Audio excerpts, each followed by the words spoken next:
전국에 계신 유클레시아 성도 여러분, 믿음, 소망, 사랑 가운데 늘 평안하시길 바랍니다. 오늘은 무례하지 않는 사랑 이 제목 가지고 유클레시아 강단의 말씀을 함께 나누겠습니다. 몇 년 전 전북대 강준만 교수가 싸가지 없는 진보라는 책을 발간하여 많은 사람들의 관심을 끌었습니다.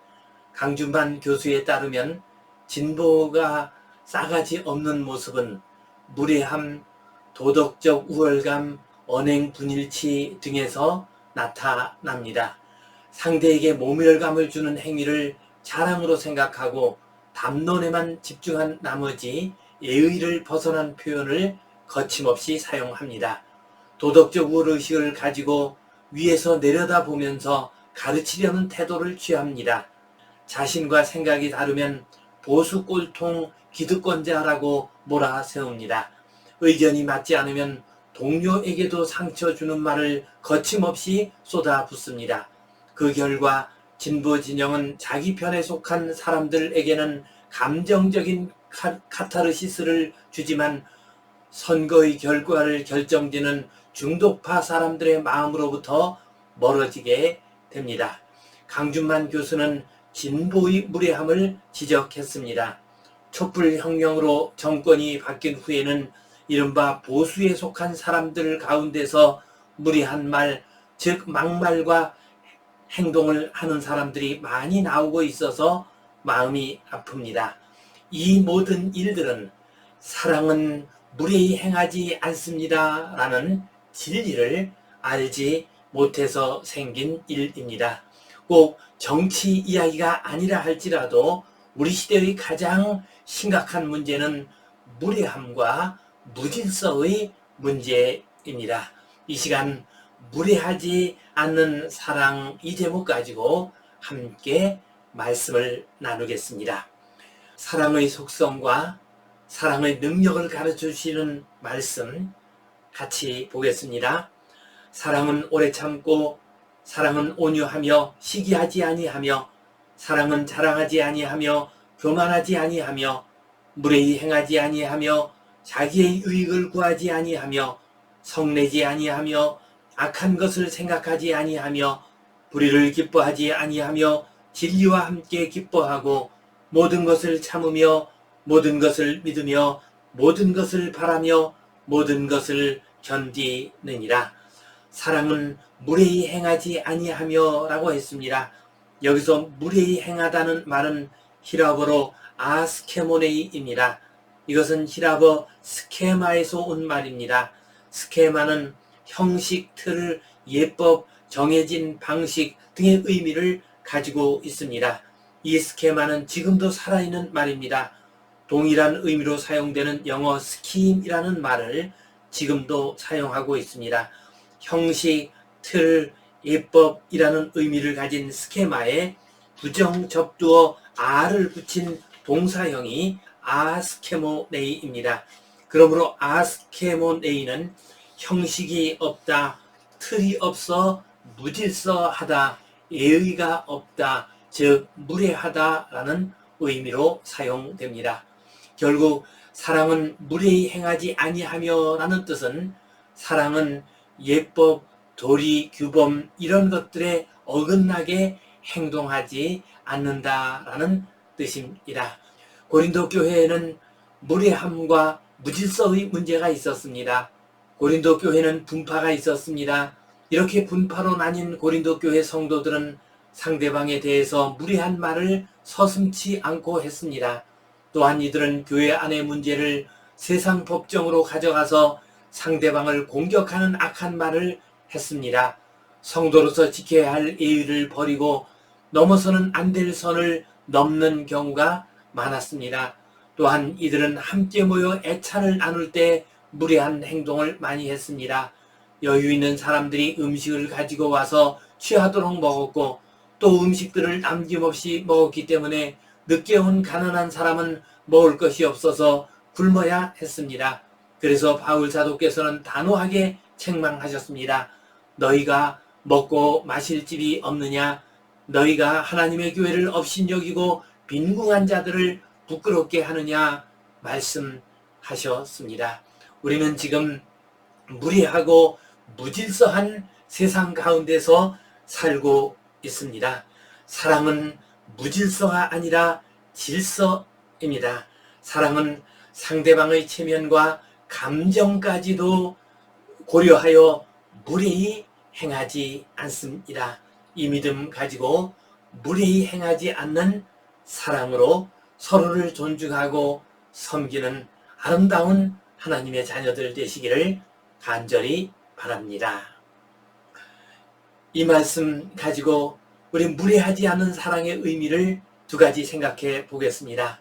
첫 번째로, 무례하지 않은 사랑은 질서를 지키는 사랑입니다. 사랑은 무례하지 않습니다. 이것은 사랑이 예의와 에티켓을 지킨다는 말입니다. 더 넓은 의미로 사랑은 질서를 지킵니다. 어떤 사람들은 사랑을 무질서한 것으로 생각하는 사람이 있습니다. 사랑하면 아무렇게나 말하고 행동해도 되는 줄 생각하는 사람이 있습니다. 그러나 이것은 오해입니다. 예를 들어 남녀 사이의 사랑에 있어서도 질서가 있어야 참 사랑이 됩니다. 남녀 사이의 사랑은 아름다운 것이지만 무질서해지면 난잡한 것이 됩니다. 사랑이라는 이름으로 포장한 무질서한 남녀 관계가 얼마나 많은 가정을 파탄으로 몰아가는지 알 수 없습니다. 자식에 대한 사랑도 마찬가지입니다. 자식에 대한 사랑이 잘못 무질서에 빠지는데 이것은 무례한 행동이요 또한 참 사랑이 아닙니다. 자식에 대한 사랑이 자칫 무질서에 빠지는 경우가 있는데 이것은 무례한 행동이요 참 사랑이 아닙니다. 자식 사랑을 이유로 자식이 마음대로 행동하는 것을 가만히 두고 보는 사람이 있습니다.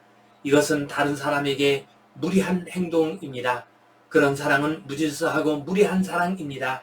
이것은 참된 사랑이 아닙니다. 자식을 망치는 잘못된 사랑입니다. 하나님에 대한 사랑도 마찬가지입니다. 믿음과 사랑의 이름으로 교회에서 무질서하게 행동하는 사람들이 있습니다.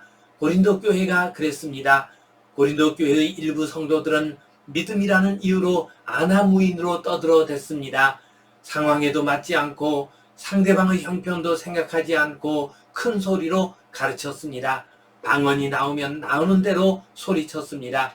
그래서 바울 사도께서는 말씀하시기를 하나님은 무질서의 하나님이 아니시오 오직 화평의 하나님이시니라 라고 했습니다. 하나님께 예배를 드릴 때도 예의를 갖추어야 합니다. 복장도 단정하고 태도도 단정해야 합니다. 예배 시간에 졸거나 난청을 부리는 것은 하나님 앞에서 무례한 행동입니다. 우리가 하나님을 사랑하여 예배할 때도 무질서하고 무절제해서는 안 됩니다. 진실하고 정직하고 정성을 다하여 예배해야 합니다.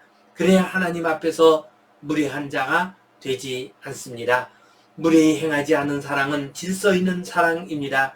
질서 있는 사랑은 정해진 선을 넘지 않는 사랑을 말합니다. 절제하는 사랑을 말합니다. 사랑은 이 세상에서 가장 좋은 것이지만 질서와 정해진 선 안에서 이루어져야 합니다.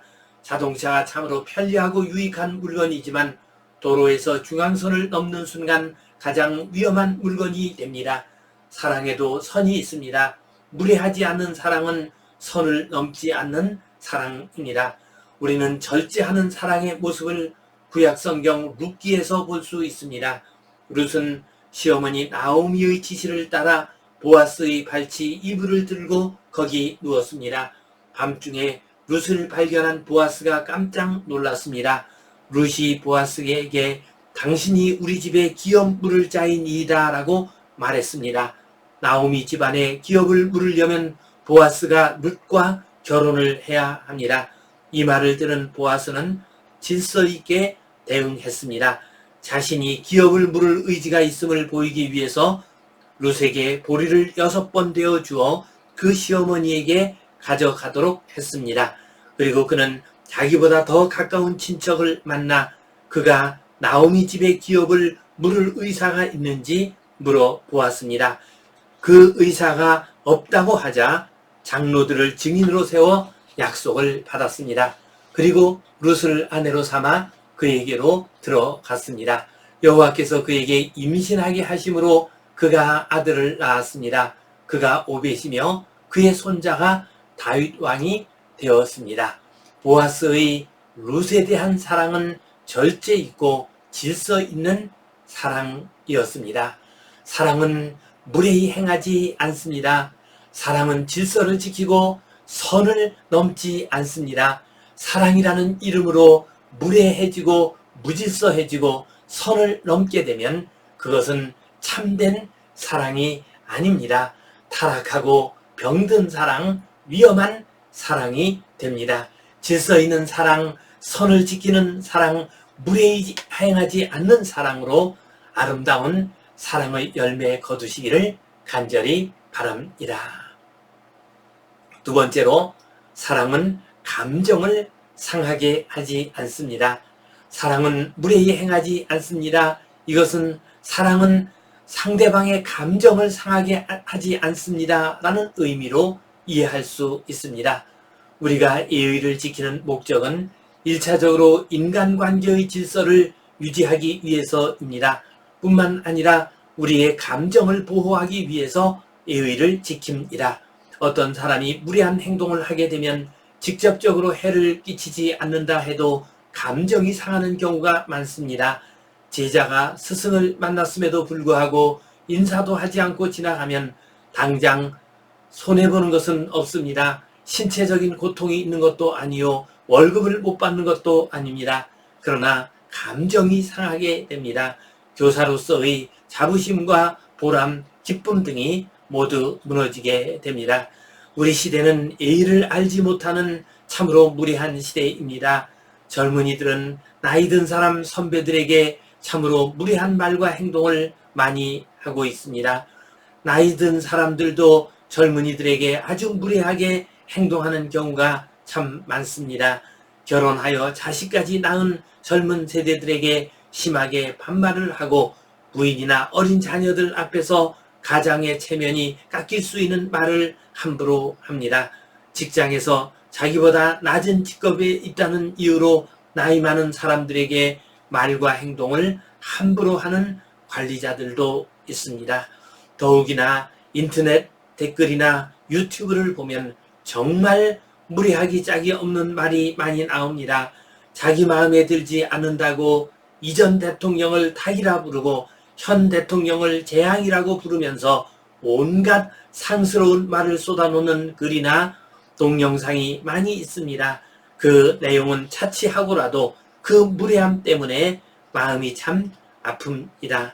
예전에 임수경 의원의 아들이 필리핀에 어학연수를 갔다가 물사고로 불행한 일을 당한 적이 있습니다.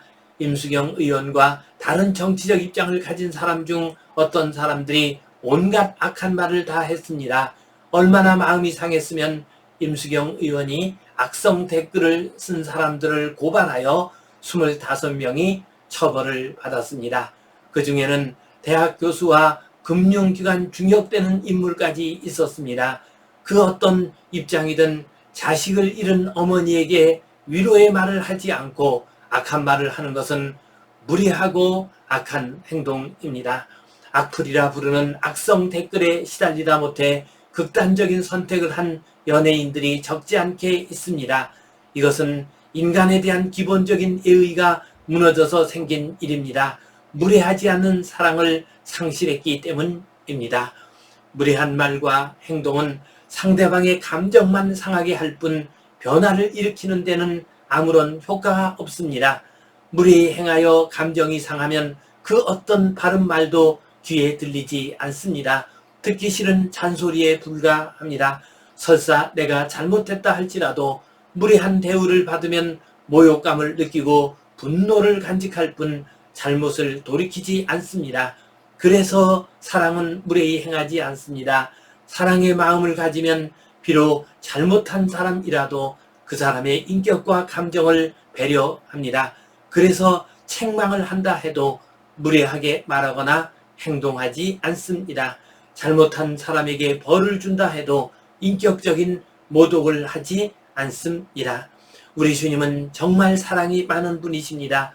그래서 주님은 무례히 행하지 않으셨습니다. 접촉해서는 안 되는 나병 환자들이 왔을 때도 무례하게 대하지 않으셨습니다. 몰래 주님의 뒤로 와서 주님의 옷자락을 잡은 여인에게도 무례히 행하지 아니하셨습니다. 그들을 고쳐주시고 변화시켜 주셨습니다. 무례히 행하지 않는 사랑 속에 사람을 변화시키고 치유하는 능력이 들어 있습니다. 사랑은 무례히 행하지 않습니다. 아무리 가까운 사람이나 모르는 사람에게도 나이 어린 사람이나 아랫사람에게도 무례히 행하지 않고 예의를 지킵니다. 질서를 무너뜨리지 않습니다. 잘못을 저지른 사람에게도 예의를 지키고 인격적인 모욕을 하지 않습니다. 뜻이 맞지 않고 이해관계가 부딪히는 상황에서도 사랑은 무례히 행하지 않습니다. 무례히 행하지 않는 사랑은 싸움과 갈등을 평화와 공존의 길로 이끌어 갑니다. 무례히 행하지 않는 사랑을 간직하심으로 하늘의 평화를 누리는 복된 성도님들 되시기를 간절히 바랍니다.